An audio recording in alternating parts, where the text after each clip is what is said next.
সম্প্রতি কাশ্মীরে তুষার ঝড়ের কবলে পড়ে মৃত্যু হয়েছিল ৩ সেনা জওয়ানের। তাদেরই একজন বাঁকুড়ার সৌভিক হাজরা। তার নিথর দেহ বাঁকুড়ায় তার বাড়িতে এসে পৌঁছালো।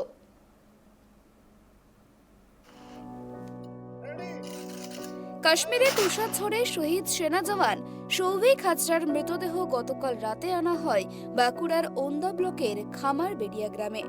রাত ৮টা নাগাদ তার কফিনবন্দি মৃতদেহ সেনার কাঁধে চড়ে পৌঁছায় তার বাড়িতে। রাতে সেনা জওয়ানদের গান, স্যালুট আর এলাকার অগণিত মানুষের চোখের জলে শেষ বিদায় জানানো হয় শহীদকে। মাত্র ৫ মাস বয়সে মা দীপালি হাজরাকে হারানোর পর থেকেই ছোট সৌভিক হাজরা স্থায়ী ঠিকানা হয়ে ওঠে বাঁকুড়ার ওন্দা ব্লকের খামারবেড়িয়া গ্রামের মামার বাড়ি। মাহারা সৌভিক বেড়ে ওঠেন দিদিমা বাসন্তী বন্দ্যোপাধ্যায়ের কোলে পিঠে। দিদিমাই হয়ে ওঠেন মা। মায়ের সেবা করার সুযোগ না পাওয়ায় ইচ্ছে ছিল বড় হয়ে দেশ মাতৃকার সেবা করবেন। ছোট থেকেই তাই পড়াশোনার পাশাপাশি শুরু হয় শরীর চর্চা। ওন্দা থানার মহাবিদ্যালয়ে স্নাতক স্তরে ২য় বর্ষে পড়ার সময় ২০১৯ সালে ভারতীয় সেনাবাহিনীতে যোগ দেন সৌভিক। নাসিকে প্রশিক্ষণ সেরে প্রথমে রাজস্থান, তারপর আসাম ও বর্তমানে শ্রীনগরে কর্মরত ছিলেন। পুজোর সময় ১ মাসের ছুটি কাটিয়ে ভাইফোঁটার দিনই নিজের কর্মক্ষেত্রে ফিরে যান সৌভিক। বৃহস্পতিবার ভিডিও কল করে পরিবারের সঙ্গে কথা বলেন তিনি। তারপর শুক্রবার মাচাল সেক্টরে টহল দেওয়ার সময় ভয়ঙ্কর তুষার ঝড়ের মুখোমুখি হয়ে গুরুতর জখম হন সৌভিক। তাকে উদ্ধার করে নিয়ে যাওয়া হয় কুপওয়ারা সেনা হাসপাতালে। শনিবার পরিবারের লোকেরা খবর পান ওই হাসপাতালেই চিকিৎসারত অবস্থায় মৃত্যু হয়েছে সৌভিকের। মাত্র ২১ বছর বয়সী সকলের প্রিয় ছেলে সৌভিকের এই মর্মান্তিক মৃত্যুর খবর ছড়িয়ে পড়তেই গোটা খামারবেড়িয়া গ্রাম শোকস্তব্ধ হয়ে পড়ে। পুরোপুরি মর্মাহত একদম।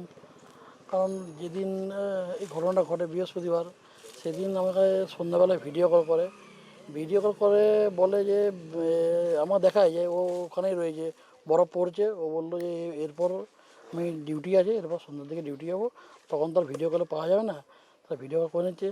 তারপর আমার সন্ধ্যার দিকে করে, তারপর রাতের দিকে এরকম আমি ঘরে এসে খবর জানতে পারি যে এরকম ব্যাপার হয়েছে। তো কী বলবো, আমি পুরো একবারে ভেঙে পড়েছি। মানে আমার ওই ভাইটি সমস্ত কিছু, আমার সুখ দুঃখ সমস্ত কিছু ওই ভাইটি ছিল।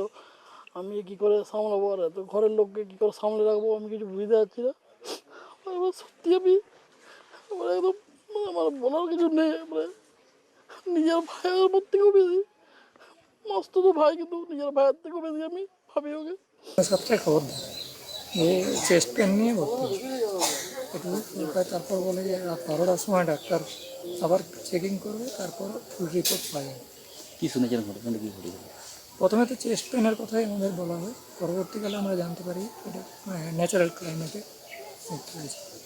তুষার ঝড়ে ছোট থেকে তো আপনার কাছে মানুষ, কতদিন ধরে ছিলেন? আমাদের ৫ মাস বয়স থেকে আমার ওখানে বাবা কোনো খবর রাখেনি।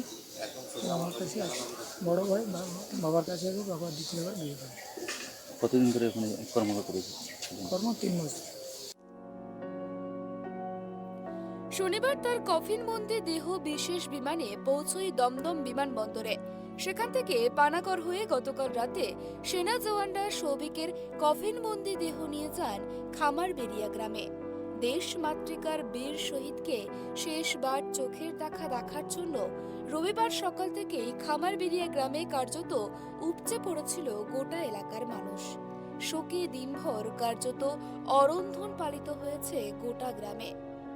রাতে যখন সেনা জওয়ানদের কাঁধে চড়ে সৌভিকের দেহ পৌঁছায় গ্রামে, তখন গ্রাম জুড়ে শুধু কালো মাথার সারি। রাতেই শহীদদের মরদেহ নিয়ে যাওয়া হয় স্থানীয় শ্মশানে। সেখানে সেনা জওয়ানরা গান, স্যালুট দেওয়ার পর পূর্ণ মর্যাদায় তার শেষকৃত্য সম্পন্ন হয়। এক রাস শোকার থমথমে কান্নার শব্দের মাঝেও গর্বিত এলাকার মানুষের মুখে মুখে ধ্বনিত হয় সৌভিকের বীর গাথা। বাঁকুড়া থেকে সিধু মান্ডির রিপোর্ট, ট্রাইব টিভি।